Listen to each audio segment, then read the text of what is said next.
সবাইকে আমার ছোট্টখাট্ট মিনি ব্লগে সবাইকে স্বাগতম।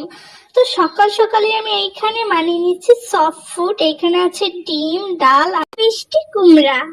পাখিরা কিন্তু এই সফট ফুড খেতে অনেক পছন্দ করে, আর তো যখন ডিম বাচ্চা করবে তখন অবশ্যই সফট ফুড দিতে হবে। বিশেষ করে যখন বাচ্চা ফুটে বের হবে তখন কিন্তু এই নরম খাবার বা সফট ফুড 100%ই দিতে হবে। আর পাখিদের জগতের একটা সুন্দর বিষয় কি জানো, দিনের বেলায় পুরুষ পাখিটি ডিমে তা দেয় এবং রাত্রে বেলায় মহিলা পাখিটি বা মেয়ে পাখিটি ডিমে তা দেয়। এটা কিন্তু খুবই সুন্দর, ওরা কিন্তু মিলেমিশেই বাচ্চা ফুটায়।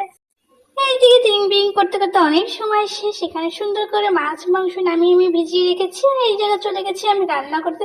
খুব সুন্দর করে মশলাটা কষিয়ে আজকে আমি মাংস রান্না করব, মাংস ভুনা করব। মাংস ভুনা আমার অনেক অনেক ফেভারিট, আর মাংস কষিয়ে রান্না করলে কিন্তু সেই মাংসটা খেতে অনেক মজা হয়। এখানে সুন্দর করে মাংসটা কষাতে হবে।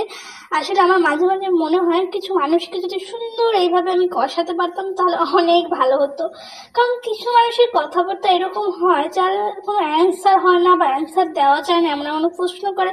তো তাদেরকে আমার মাঝে মাঝে মন চায় এইভাবে কষাতে, এরকম তেলের উপরে, কড়া তেলের উপরে সুন্দর করে কষাতে। যাই হোক, আর মানুষের কথা কানে দিলে জীবন চলবে না। তোমাকে তুমি হাসি খুশি রাখতে হবে, কখন কি করতে হবে, কি করলে তুমি ভালো থাকবে, কোনটা তোমার শখ, এদিকে খেয়াল রাখতে হবে এবং নিজের জীবনটা নিজের মতো উপভোগ করতে হবে। আর রইলো মানুষের কথা একেবারেই তো কানে দেওয়া যাবে না। আসলে আমি আত্মহত্যা বা এসবের পক্ষে আমি একেবারেই না। কেউ তোমার ভালো নাই বাসতে পারে, তুমি তাকে ছেড়ে দিয়ে নতুন ভাবে জীবন শুরু করো, তাহলে আত্মহত্যা করার কি দরকার। আর আলু দিয়ে আমি রান্না করে নিয়েছি চিংড়ি বাইলা মাছ দিয়ে, আর এখানে চিংড়ি মাছ ভাজি করছি, আর প্রেসার কুকারে ডাল দিয়ে দিয়েছি। আর এখানে সুন্দর আমার শখের মানি প্লান্ট বলতে পারো। এই মানি প্লান্টটা কিন্তু আমার খুবই পছন্দ। আসলে যে কোনো জিনিসকে সুন্দর রাখাটার জন্য বা রাখতে হলে অনেকটাই কষ্ট করতে হবে। যে কোনো জিনিস এমনি এমনি না সুন্দর থাকে না।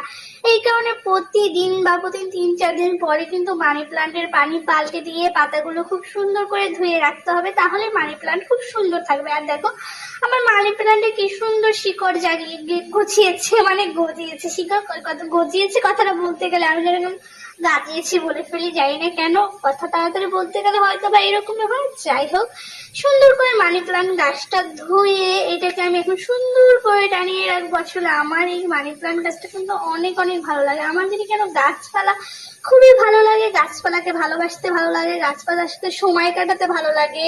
আমি জানি না, আমার মাঝে মাঝে মনে হয় পুরো দেশ জুড়ে আমি শুধু গাছই লাগাই। আমার যদি অনেক টাকা পয়সা হয় তাহলে আমি পুরো একটা বাগান বাড়ি করবো, অনেক সুন্দর। মানুষের জীবনে কত কত শখ থাকে, তার ভিতরে আমার শখ হচ্ছে গাছ লাগানো।